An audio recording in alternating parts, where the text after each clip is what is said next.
আজকে সারাদিন কি করে যে দুষ্টুমি করে কাটলো আর কি যে জ্বালাতন করেছি সবটাই তোমাদের সাথে শেয়ার করব। তো ভিডিওটা পুরোটাই দেখতে থাকো।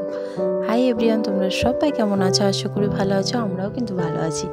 আজকে ছিল অমাবস্যা, সেই জন্য বাবা ভাত খাবে না দুপুরে, সেই জন্য বাবার জন্য ময়দাটা মেখে রুটিটা আমি আগে করে নেবো, তারপর হবে আমাদের ভাত। তো আমাদের আজকে লাঞ্চের মেনুতে ছিল মাছের ঝোল আর আলুতে পটলে ভাজা, আর ছিল টক ছিল মাছ দিয়ে তেঁতুল দিয়ে, কিন্তু আমি শুধু মাছটাই নিয়েছি আর টকটা নিইনি। তো এই যে এদের কথা আমি বলছিলাম, ওর বেবিটা কিন্তু মিনির বাচ্চাটা কিন্তু এসে থাকতো না আগে, ঠিক আছে, ভয় পেত ভীষণ, সেই জন্য কিন্তু এসে থাকতো না।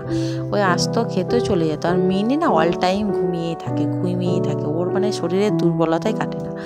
তো এই যে কিন্তু এখন অনেকটাই সাহস হয়ে গেছে, এখন কিন্তু আমাদের এখানে এলে ও বুঝে গেছে আমাদের এখানে এলে খেতে পাবে, আর আমাদের বাড়িতে থাকলে ও নিরাপদ থাকবে। হ্যাঁ, কারণ অন্য বিড়ালে তাড়া করে, অন্য কুকুরে তাড়া করে, কিন্তু আমাদের বাড়িতে দরজাটা লাগানো থাকে, তো ওরা কেউ আসতে পারে না, সেই জন্য ও কিন্তু খুব এখানে নিরাপদ মনে করে। তো ওই একটু দুপুরবেলা টাইম কাটছিলাম, সেরকম আর কোনো কিছু ভিডিও শ্যুট করে নিই। এখন খুব বাজে দিন যাচ্ছে, বৃষ্টি হচ্ছে, যখন তখন রোদ উঠছে, একটা কেমন যেন। তো আমি সেরকম কিছু করতে পারিনি, কিন্তু ওদের সময় একটু সময় কাটাচ্ছিলাম। আর তো এখন বাজে ওই 2:30 মতো হবে। আর দেখতে পাচ্ছ আবার মেঘ উঠে গেছে অলরেডি, আর ওরা মা মেয়েতে এখানে বসেছিল, তো ওদেরকে একটু জ্বালাতন করছিলাম। আর ওকে জানো, ওর মার গায়ে তো হাত দেওয়া যায় না, কামড়ানোর ভয় থাকে, কিন্তু ও না হাত দিতে দেয়, ও কিছু এখনও সেরকমভাবে কিছু করে না। তো ওর কোনো রিয়াকশান নাই বলতে গেলে। তো এখন ভালো লাগছে, কিউট দেখো কতটা। তো ওকে আমি একটু জ্বালাচ্ছিলাম, আর ও তো এখন হয়তো এত কিছু বোঝেনি যে জ্বালাতন করলে এরকম করতে হবে কিছু বোঝেনি কিন্তু এখনও। তো যাই হোক, আর বাবা কি বলছে জানো, এরকম করে যদি টুকটাক ওকে খেতে দেওয়া হয়, ছোটো থেকে যদি আমরা ওকে খেতে দিই বা আমাদেরকে চোখের সামনে দেখে, তাহলে কিন্তু বড় হলে আছে এরকম কিছু হবে না। ওর মার ক্ষেত্রে সেটা হয়নি, ও আমাদের বাড়িতে বড়তেই এসেছিল।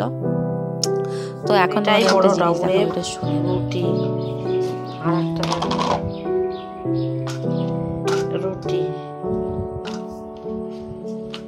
রুটি এটা একটু লম্বা, এটা একটু লম্বা, সবই লম্বা।